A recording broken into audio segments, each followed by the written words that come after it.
Hello everyone, it's SmitePants Chess here, and today I'm going to go through the final decisive game in the CCC11 finals match between Leela and Stockfish. This is game 142, and Leela is playing white, Stockfish is playing black, and we have reverse colours from the previous game. And it's the same opening, a modern Benoni, with d4, knight to f6, c4 c5, d5 e6, knight c3, takes on d5, c takes d5, bishop d6, knight to f3 and bishop to c7. And this is the end of the book.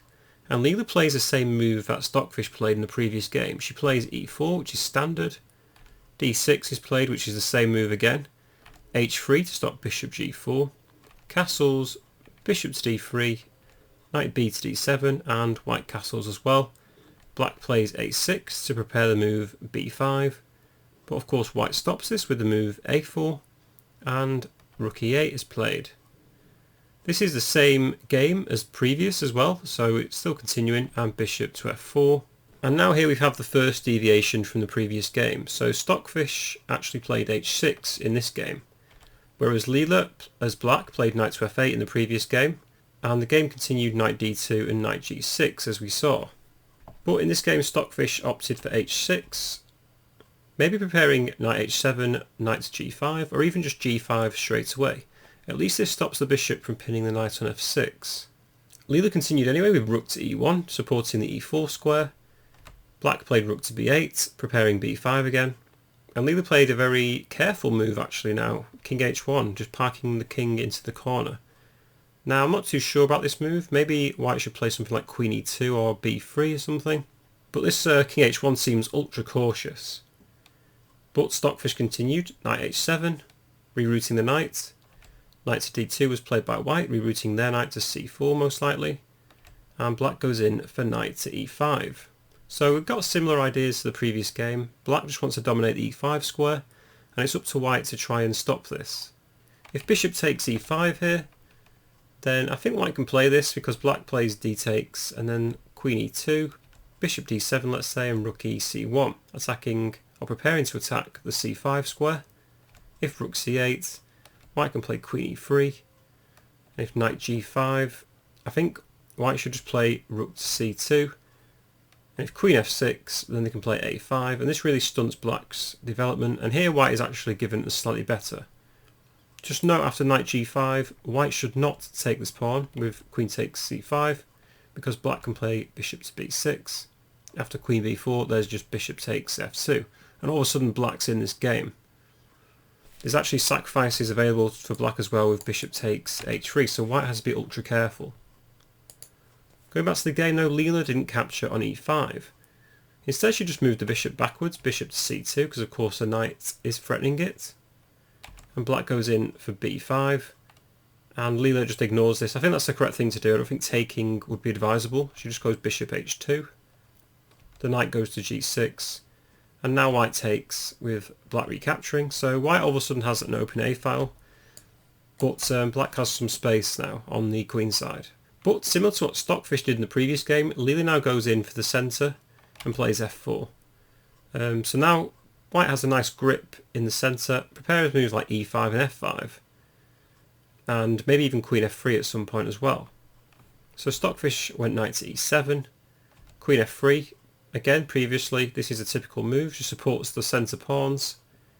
b4 hits the knight, Leela jumps a knight into a4, black plays bishop to b7, and Leela actually played f5. Now this is a very interesting move because now white suddenly dominates all the white squares, and actually inadvertently stops these two bishops, because all of black's pawns are on dark squares as well.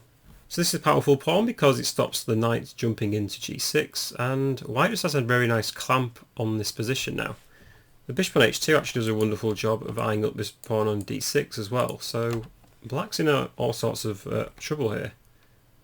In the game, Stockfish continued with rook to a8, and again white just puts a clamp on the position with b3, and I've highlighted all the squares that now white controls with these pawns. It's a very nice pawn structure, and there's not really a lot black can do.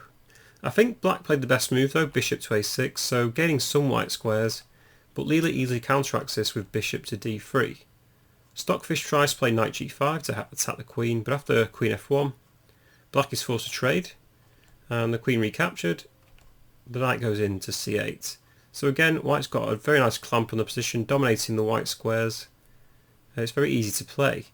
And rook ac1 is played, so preparing moves like knight c4 for white, most likely, stopping black playing c4. And black actually played f6. So this is a good move, I think, because black's plan is to reroute the knight to f7 to e5.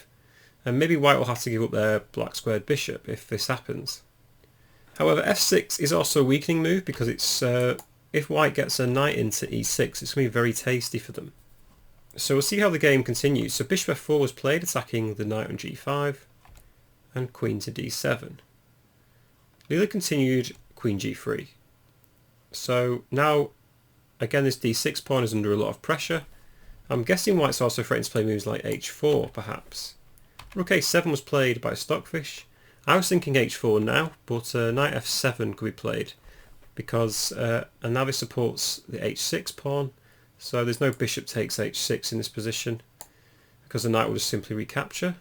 Instead though, after knight c4, the best move actually given by my Stockfish is rook takes a4, giving away the exchange. And after takes and rook e3 though, I think this is really good for white, so I don't think white's got any problems. So h4 certainly was a possible candidate move here. Instead Leela played knight to b2, rerouting the knight around, knight b6 was played, and Leela does indeed take this knight off on g5, so bishop takes g5, h takes g, pops a knight into c4, black takes and knight takes, king f7 is played and king g1, and all of a sudden this is a great endgame for white. So the bishop on c7 is really struggling now, so all the pawns for black are on dark squares, and this bishop is just a glorified pawn at the moment. I've highlighted in yellow the possible way for the bishop to get out, but it's going to be very tricky indeed. Now the only weakness for white really is the e4 pawn, so perhaps this is something black may be able to exploit, and it's going to be very tricky for white to win the game still, because they've got to break through somehow. But we'll see how play continued. So Stockfish played rook h8, and now actually, to be fair to black, they do have the two open files. But now Leela's next move was absolutely tremendous, and I'm going to go into detail here.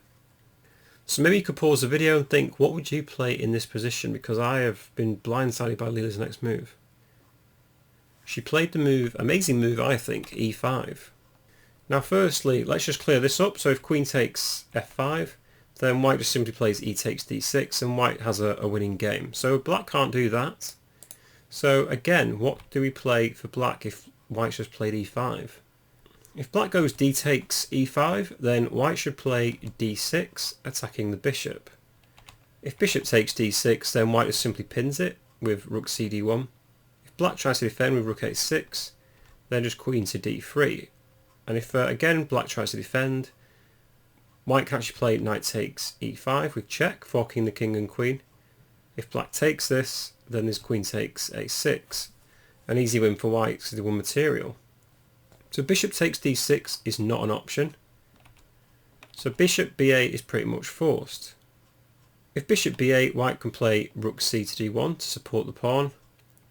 And now black's got some moves to play. Let's go through queen takes f5 first. If queen takes f5, then actually white can play knight takes e5, because f takes e5 is rook f1, pinning the queen against the king again. And if not, if black doesn't take this knight off, then white's just simply winning the game. If rook a6, then white should play rook takes e5. Again, the point is if f takes e5, then knight takes e5 with check will win the queen. And if black ignores this with, let's say, rook takes d6, then there's knight takes d6, queen takes, rook takes, and bishop takes, and queen f3. So this is an interesting endgame that we could end up in. Bishop takes e5, queen d5 check, king e7, but ultimately after a few more moves, white hoovers up the pawns and actually has a better position in endgame. So white should be able to win this other pawn as well on g7 and has a passed b pawn. So it's going to be a long game, I would imagine, but I think white should win this. So if we just go back to this position where d6, bishop b8 and rook cd1 have just been played, the other move that black could play is king to f8. But then I think white just plays queen to d3. If rook h4, then g4. Rook goes back, and now actually white can play rook takes e5. If f takes e5, knight takes e5, queen to e8, and d7. And black's pretty much forced to take this pawn off with rook takes. And then knight takes d7 and king to g8. And again, white is actually given as better in this position. The pieces are far more dynamic, and I think moves like queen c4 can even be played, and just pick up a pawn on c5. So going back to this move, it's pretty incredible that black can't take this with the d pawn. So in the game, Stockfish took with the f pawn, f takes e5, and this is more simple, just queen takes g5, and Leela regains her pawn. So Stockfish continued rook h6, rook a1 was played, and there was a trade of rooks. Bishop d8 from Stockfish hitting the queen, and the queen retreats to g4. So the material is actually dead equal at the moment. Both sides have 5 pawns each, but again the bishop on d8 may be struggling for squares at this moment in time, and the knight on c4 is actually a great piece. The queen goes to b7 attacking the pawn, and now knight to d2. After knight to d2, if queen takes d5, then white just wins with rook to a7 check, and if bishop e7, white should play knight to e4, and if a move like c4, white can hide with king h2, and let's say black plays a move like c3, white has queen to g5, and it's going to be mate very soon because there's no way to defend this bishop on e7. So going back, it's better that Stockfish doesn't start picking pawns or pawn grabbing. They play king to g8 to get their king into safety. The queen goes to f3 to defend the pawns, and black now plays c4. So this is an interesting move, sacrificing a pawn in the endgame to get their bishop more active. But Leela just eats this pawn, knight takes c4. A pawn is a pawn at the end of the day, and now Leela has an extra one. Rook f6 was played, king h2, and then queen c8, so attacking this pawn twice. But Leela's defences are very accurate. She plays rook f1, defending the pawn, rook h6, and now g3. The rook goes backwards, but slowly Leela starts encroaching. h4, queen c5, and then queen to d3, defending both pawns once again. Queen c8, the king goes to g2, and after a few more moves, I'll go through these quite quickly. So here, this is a nice move. Knight to e3 defends both pawns, and tries to offer the trade of queens.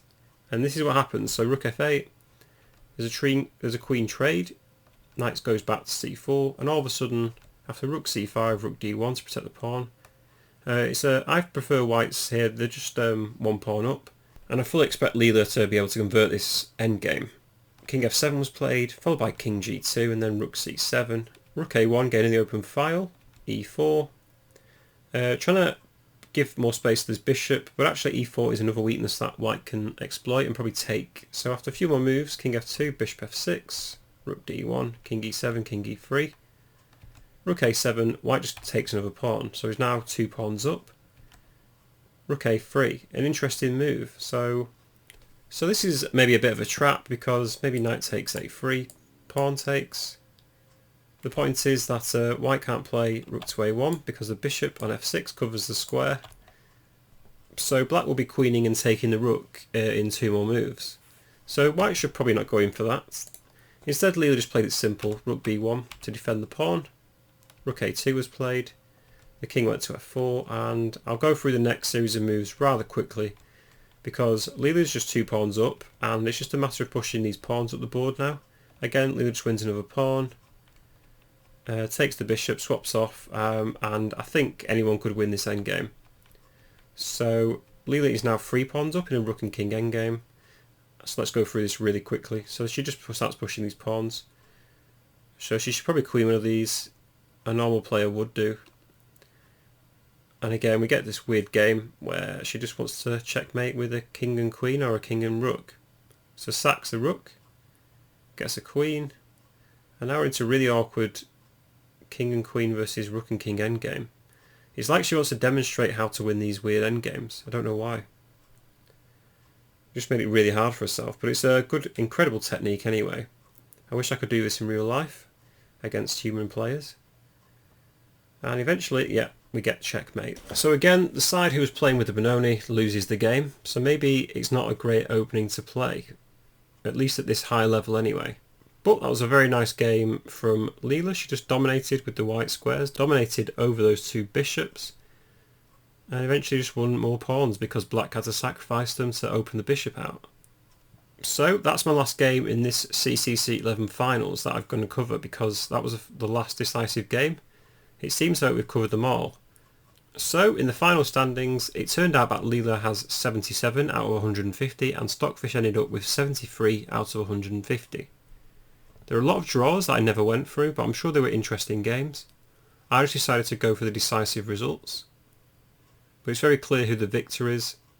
Leela wins with a +4 score, so very entertaining match. And I guess we'll see who will win in the future. I'm not sure how strong these engines can get, but it's very interesting to find out how they'll get on in the next 10 years or so. Very interested to see. I noticed that a lot of high-level GMs have been flicking between Leela and Stockfish recently when analysing their games. So it'll be very interesting to see which engine will come on top in the future. And don't forget, there's also those other engines like Komodo and Houdini, etc. But anyway, I hope you enjoyed this little series of games. If you did, please drop a like, comment or subscribe. I'll recommend it to another chess player who's interested. And hopefully I'll see you in the next video. Thank you very much.